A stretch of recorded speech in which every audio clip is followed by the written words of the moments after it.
Salam la famille. Qu'est-ce qui peut pousser un bouddhiste pratiquant à tout abandonner pour se convertir à l'islam? L'histoire de cet homme est tout simplement bouleversante. D'abord bouddhiste, puis chrétien. Avant de découvrir quelque chose qui va tout changer. Restez bien jusqu'à la fin, car son témoignage va vraiment vous surprendre. Rappelez-vous de vous abonner à la chaîne afin d'atteindre les 200 000 abonnés. Mon nom est devenu Muhammad Hussaini lorsque je suis devenu musulman. Je suis chinois. Ma vie a commencé car je suis né dans une famille bouddhiste.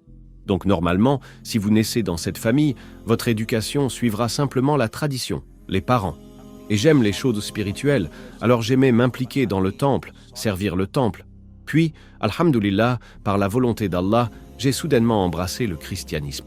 Après être devenu chrétien, parce que certains membres de ma famille aussi, c'est une famille très mixte.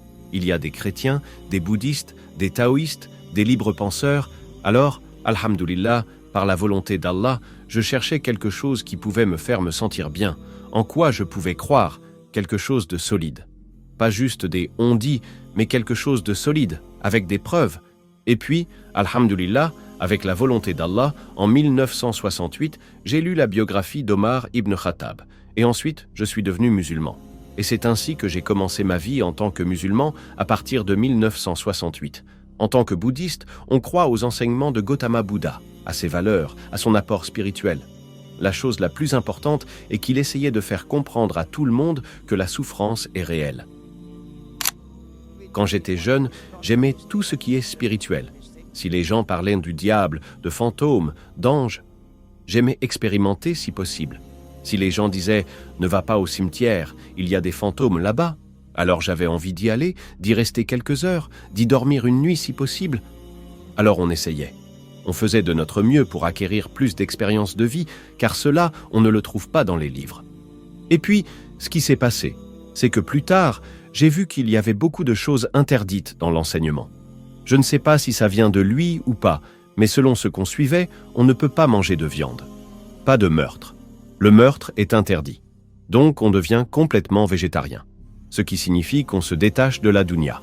Donc, en tant que jeune, je ressentais qu'il manquait quelque chose. Ce n'était pas équilibré. Ce n'était pas rationnel, logique pour moi, mais je suivais les bonnes valeurs, comme comment être humble, comment purifier sa taskiyatu nafs, ne pas suivre ses désirs, ne pas être trop attaché à la dunya, ne pas penser au mariage, ne penser à rien, juste être une bonne personne. Donc, je ressentais que ce n'était pas bien équilibré. C'est pourquoi j'ai commencé à douter, et j'ai commencé à chercher une autre voie. J'ai personnellement ressenti qu'il manquait quelque chose dans ma vie. Je me demandais, la religion est-elle si difficile? Ou est-ce que ce sont juste des ajouts faits par des soi-disant disciples? Donc beaucoup d'enseignements ne sont plus purs. J'ai personnellement ressenti qu'il manquait quelque chose dans ma vie. Je me suis dit, je dois m'en détacher. Puis j'ai été exposé à ma sœur aînée. Elle est chrétienne, alors elle m'a encouragé à la suivre à l'église, ce que j'ai fait. Et j'ai découvert que le christianisme semblait très ouvert. On peut faire presque tout. Tout est permis. Bien sûr, l'enseignement réel comporte aussi beaucoup d'interdits. Mais la manière dont le christianisme est pratiqué aujourd'hui, tout semble permis. Tant qu'on aime Jésus, qu'on croit en Jésus, qu'il est notre salut, alors on est sauvé. Cela semblait très intéressant, car avant il y avait beaucoup d'interdits. Maintenant, il y a beaucoup de permissions. Et moi, je voulais être une personne engagée. Quand j'étais bouddhiste, je voulais être un bouddhiste engagé. Quand j'étais chrétien, je voulais être un chrétien engagé. Pourquoi? Parce que si c'est le véritable message de Dieu, ce n'est pas juste pour moi. Je dois le partager avec mes amis. J'ai beaucoup d'amis musulmans. Alors, je voulais leur partager l'enseignement de Jésus. Puis, plus tard, quand j'ai commencé ma mission, à leur parler, ils m'ont posé quelques questions qui m'ont surpris. Ils croient aussi en Jésus. Les musulmans croient en Jésus. Ils n'ont aucun problème à croire en Jésus. Mais la seule chose, c'est que notre manière de croire en Jésus est différente. Peut-être le Père, le Fils, la Trinité, etc. Alors soudainement, j'ai ressenti qu'il était temps pour moi de faire des recherches plus approfondies, pour essayer de mieux comprendre cette religion dite de la vérité, Al-Haq. C'est important de connaître la vérité, pas une demi-vérité, mais la vérité entière. Mon cheminement vers l'islam a commencé, lorsque j'ai commencé ma mission pour parler de la chrétienté à mes amis, ils m'ont posé quelques questions qui m'ont pris au dépourvu. Je suis retourné voir le prêtre pour qu'il m'éclaire sur le concept de la Trinité, le Père, le Fils et le Saint-Esprit. Ils n'ont pas réussi à me convaincre. J'aime réfléchir, poser des questions. Ils m'ont simplement dit d'attendre que le Saint-Esprit vienne à moi, qu'il m'expliquerait. C'est ce que j'ai fait. J'ai attendu. J'ai commencé à prier Dieu, sans savoir qui était le vrai Dieu. Je le cherchais. Je lui ai demandé de me guider.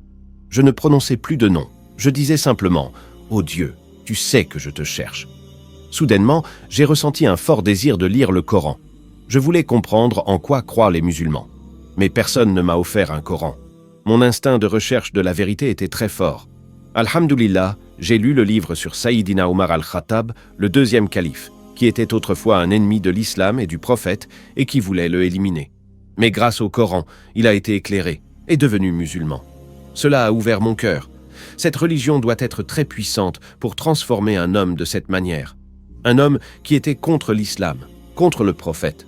Et grâce au Coran, il a complètement changé. C'est le début de mon cheminement vers l'islam. J'ai découvert que l'islam semble très pratique, bien équilibré.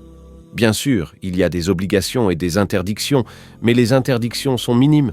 On prie, mais en même temps, on doit travailler dur. On peut avoir une famille, pratiquer les transactions, tout est bien équilibré. Et la beauté, en apprenant de plus en plus, c'est que l'islam est si parfait. Il explique tout de A à Z. Les procédures sont toutes prêtes. Il n'est plus nécessaire de créer sa propre voie. Il suffit de suivre. Comment manger, comment boire, comment s'habiller, comment parler, comment travailler. Tout est si détaillé. Je n'avais jamais expérimenté cela dans aucune autre religion. Les autres religions peuvent dire certaines choses, mais sans preuve, sans détail. Mais l'islam ne se base pas seulement sur des oui-dire, pas seulement sur ce qu'Allah a dit.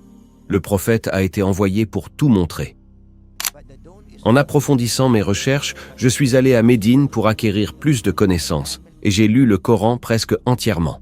Alhamdulillah, j'ai découvert que c'est le seul livre de Dieu qui n'a jamais été modifié, pollué ou altéré. Pas même un verset n'a été changé. Aucun défaut. Masha'Allah. C'est un autre miracle. Je suis si fier de croire en un livre qui est pur à 100% depuis le jour où il a été révélé jusqu'à aujourd'hui, inchangé, non altéré. Et lorsque je voyage à travers le monde, où que j'aille, le Coran est le même. Et quand les musulmans prient, c'est dans une seule langue. Quand ils appellent à la prière, adhan, c'est dans une seule langue. Concernant la prière, c'est une seule langue. En comprenant cela, je crois que je prie Allah.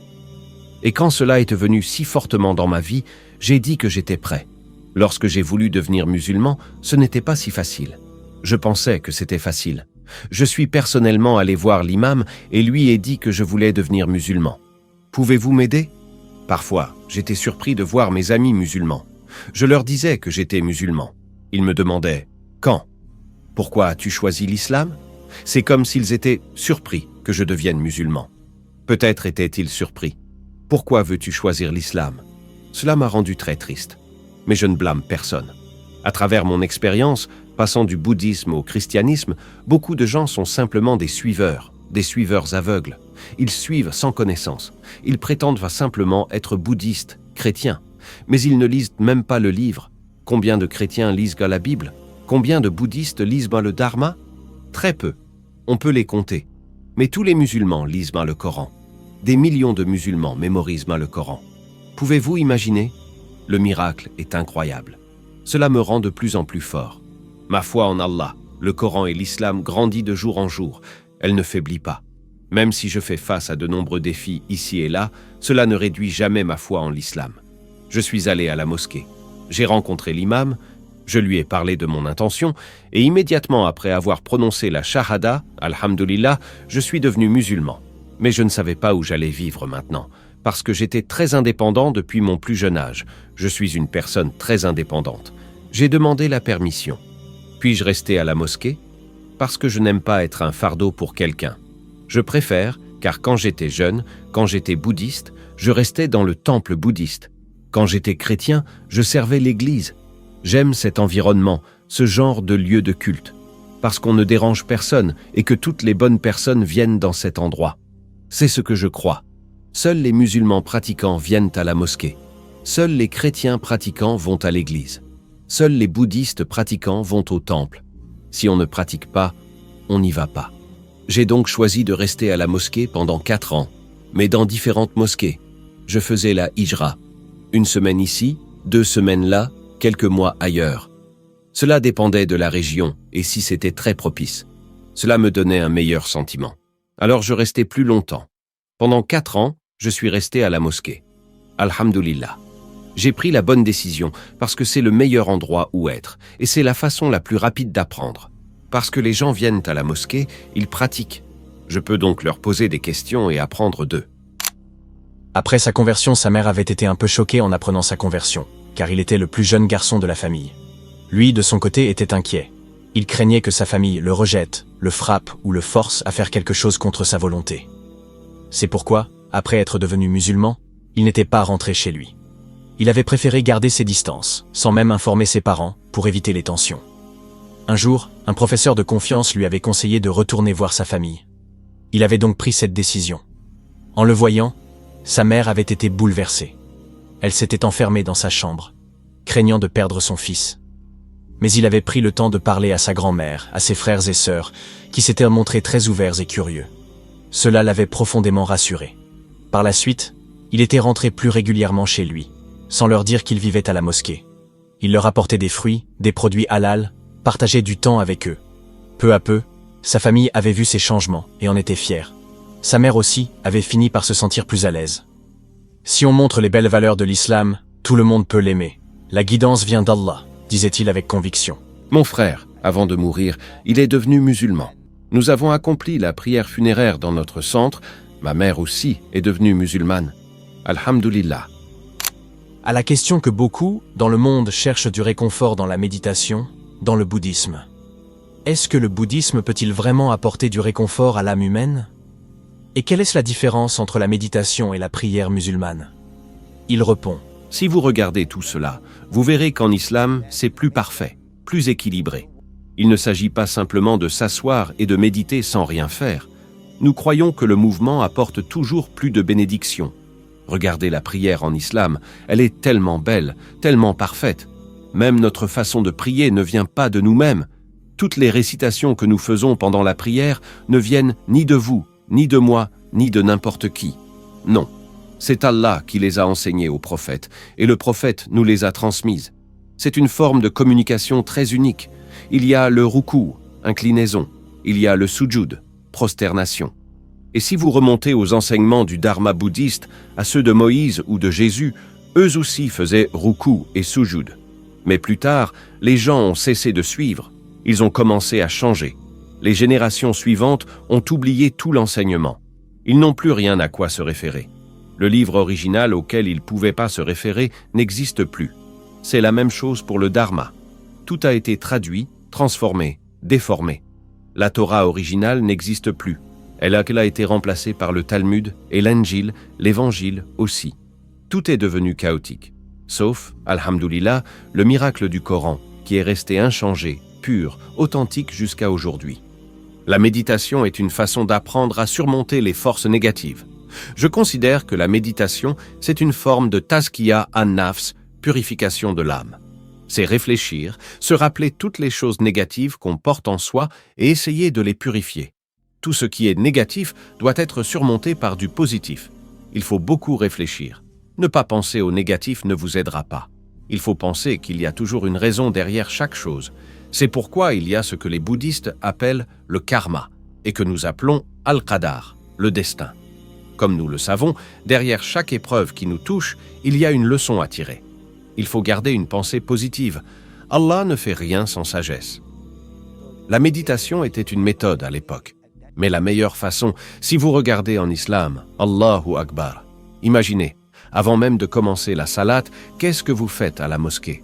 Vous purifiez votre corps, vous faites vos ablutions. Wudu. Voyez comme l'islam est parfait. Et qu'apprenez-vous en vous lavant les mains, la bouche, le nez, le visage? Ce sont les parties les plus exposées à ce bas monde et à tout ce qu'il contient de corrompu. C'est pourquoi je rappelle toujours à mes élèves, à tous ceux que je rencontre, ne ratez pas vos prières. Restez connectés à Allah.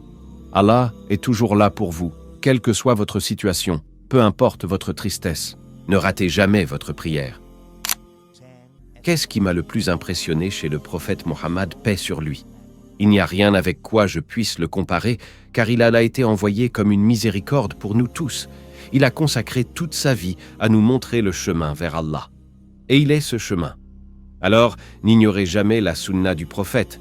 J'aimerais lancer un appel à tous mes frères et sœurs musulmans, où que vous soyez. Ne mettez pas le prophète de côté.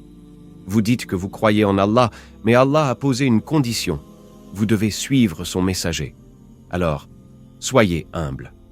Ce qu'Allah a dit, ce que le prophète a dit, suivez-le. Vous ne vous égarerez jamais.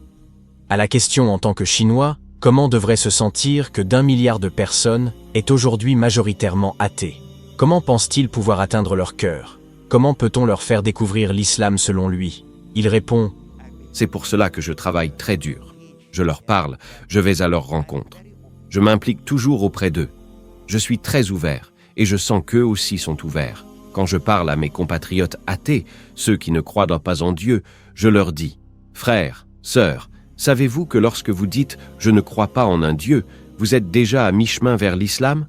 Parce que pour devenir musulman, vous devez dire « la ilaha », il n'y a pas d'autre Dieu. Il vous suffit d'ajouter « illallah », excepté Allah. C'est aussi simple que ça. Alhamdulillah. Je leur fais comprendre cela, et je leur montre que l'islam est ici, qu'il est beau, simple, facile. Allah n'a jamais rendu la religion difficile. Et jusqu'à aujourd'hui, partout où je voyage, quand je rencontre des Chinois, je leur parle toujours. Et alhamdulillah, certains deviennent très réceptifs. Ils apprennent aujourd'hui. Je leur donne le Coran, je leur dis « lisez-en le sens ». Et après 2 ans, ils reviennent me voir en disant « Merci, Cheikh, j'ai lu tout le Coran. C'est incroyable, passionnant ». Ils sont très positifs. Bien sûr, la guidée vient d'Allah. Je rappelle toujours aux gens la grande différence entre musulman et islam. L'islam est un enseignement, le musulman est la personne. Je suis fier d'être musulman parce que je suis l'islam. Ce n'est pas l'islam qui me suit, c'est moi qui le suis. Alors, s'il vous plaît, comprenez bien la différence entre islam et musulman. Et sachez que l'islam n'appartient à aucun peuple en particulier, il appartient à nous tous. C'est pourquoi j'aime traduire islam en anglais par « I shall love all mankind ». J'aimerai toute l'humanité. Si vous ne comprenez pas, posez des questions, apprenez, mais apprenez aux bonnes sources. Et ne soyez pas injuste envers les bonnes personnes. Ne vous inquiétez pas. Nous ne sommes pas là pour juger qui que ce soit, car tout le monde a la possibilité de trouver la vérité, de devenir pieux et d'être un musulman pratiquant. Car l'islam appartient à nous tous.